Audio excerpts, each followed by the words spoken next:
Bienvenue dans 40 jours consécration avec Pasteur Max Désir. Côté nous prenons lire la Bible pendant 40 jours, de lundi jusqu'à samedi. Commencez 15 février, arrivé dimanche Pâques 31 mars. Si vous choisissez pour aller dans le voyage ça avec nous, ou que vous choisissez pour éviter au moins un bagage qui satisfait corps, pour consacrer ou pour nourrir l'esprit ou. En lit Bible. Jour 15, Luc chapitre 14, versets 7 à 14. Jésus te wè ki jan moun yo te invité yo, tap choisi pi bon place. Li raconte parabole ça pour yo tout. Li di, la yo invité ou nan yo nos, pa al chita na pi bon place la.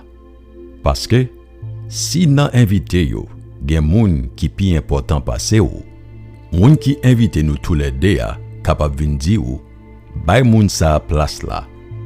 Le sa, wa honte, ou obligé al chita na place derrière. Mais, le yo invite ou, mette corps derrière. Kon sa, le moun ki invite ou la vini, la ka di ou, zami mwen, passe pi devant dans yon pi bon place. Le sa, se bayon lourange pou ou, devant tout moun ki chita bo tabla ensemble à yo. C'est comme ça, moun qui veut lever tête li, y a descend li. Moun qui descend tête li, y a lever li. Jésus parlait à moun qui t'a invité là. Li dit li, le wap fait yon fête, petit ou gros.